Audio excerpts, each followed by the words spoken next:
यहाँ हमसे 8k² minus 24k minus 144 को फैक्टर यानी मुख्तलिफ अनासर में बांटने के लिए कहा जा रहा है।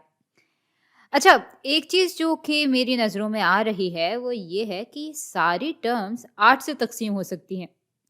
8 और 24 तो हमें मालूम ही है कि मुकम्मल तौर पे 8 से तकसीम हो जाते हैं और 144 भी हो ही जाता है, लेकिन चलें दिल की तसल्ली के लिए इसको 8 से तकसीम करके देख ही लेते हैं।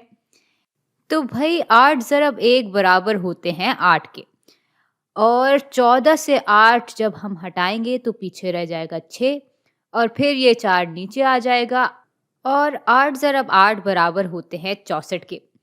यानी यूँ पीछे बिल्कुल कुछ भी बाकी नहीं रहा और इसका मतलब ये है कि 144 पूरी तरह से 8 से तकसीम हो जाता है।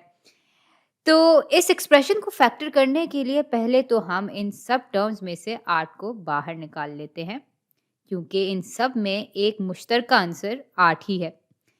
और फिर ब्रैकेट्स के अंदर हम बकाया चीज़ों को लिख लेते हैं। भाई पहली टर्म में से सिर्फ k² रह जाएगा। अच्छा, 8 को जब -3k से ज़रब देंगे तो हमें -24k मिल जाएगा और आखिर में 8 को जब हम -18 से ज़रब देंगे तो हमें -144 मिल जाएगा। यानी इन ब्रैकेट्स को जब हम खोलेंगे तो फिर से हमारे पास यही एक्सप्रेशन वापस आ जाएगा।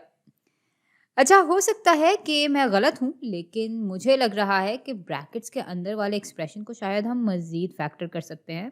तो भई ये एक्सप्रेशन कुछ-कुछ इस तरह का लग रहा है जिसमें किसी वेरिएबल, चलें फ़िलहाल x को चुन लेते हैं।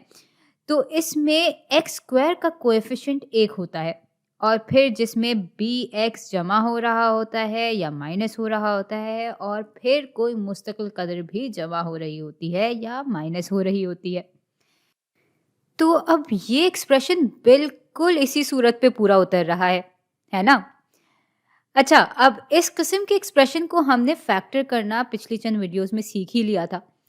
भई इसको फैक्टर करने के लिए हमें कोई ऐसी 2 टर्म्स चाहिए होती हैं जिनको जब हम आपस में ज़रब दें तो हमें ये वाली टर्म मिल जाए और उनको जब हम आपस में जमा करें या माइनस करें तो हमें ये टर्म मिल जाए। चलें देख लेते हैं कि यहाँ पे वो 2 इकदार कौन-सी हो सकती हैं। अच्छा, अब यहाँ नेगेटिव का निशान है तो ये बात तो तय है कि एक कदर पॉजिटिव होगी और दूसरी कदर नेगेटिव होगी। और भई फ़र्ज़ कर लेते हैं कि वो 2 इकदार 1 और 18 हैं।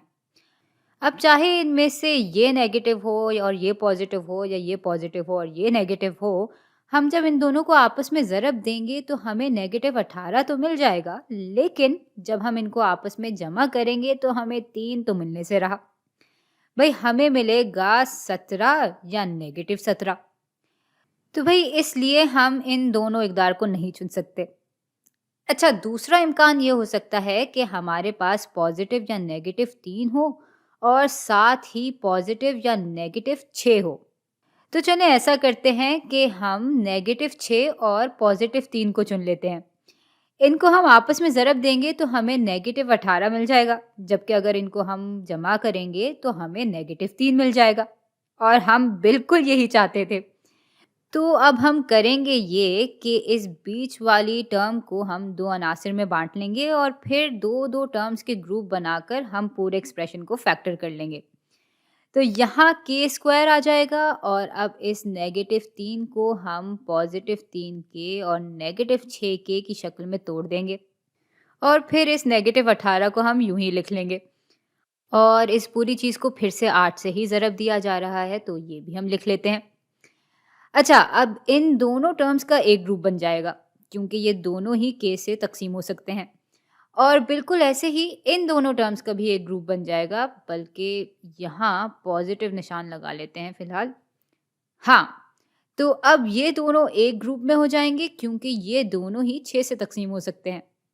चलें फिर, इस एक्सप्रेशन को यूँ फैक्टर करके दिखा ही लेते हैं। और इसके लिए ये 8 यहाँ ऐसे ही आ जाएगा और फिर ये ब्रैकेट्स आ जाएँगे। अच्छा, अब इस ग्रुप से हम k को बाहर निकाल लेंगे क्योंकि ये दोनों ही टर्म्स में मुश्तरका है और फिर पीछे रह जाएगा k जमा 3 और अब यहाँ -6 मुश्तरका आंसर की सूरत में हम बाहर निकाल लेंगे और यूँ फिर ब्रैकेट्स में रह जाएगा k जमा 3 और भाई चूँकि इस पूरी चीज़ और इस पूरी चीज़ के दरमियान k जमा 3 मुश्तरका है, इसलिए हम इसको भी फैक्टर आउट कर लेंगे, यानी बाहर निकाल लेंगे। तो 8 फिर से यूँ ही आ जाएगा और फिर ब्रैकेट्स में आ जाएगा k जमा 3 जिसको हमने फैक्टर आउट किया है और फिर दूसरे ब्रैकेट्स में पीछे रह जाएगा k माइनस 6 और बस यूँ ये पूरी चीज़ फैक्टर होके इस शक्ल में आ गई है। अच्छा वैसे अगर हम इन ब्रैकेट्स को हटा भी दें तब भी बात वही रहेगी क्योंकि हमें मालूम है कि यूं भी इन सब ब्रैकेट्स को खोलने के बाद और सुलझाने के बाद हमें यही एक्सप्रेशन वापस मिल जाएगा। खैर फिलहाल तो ये सवाल हमने हल कर लिया है तो चलते हैं अगली वीडियो पे।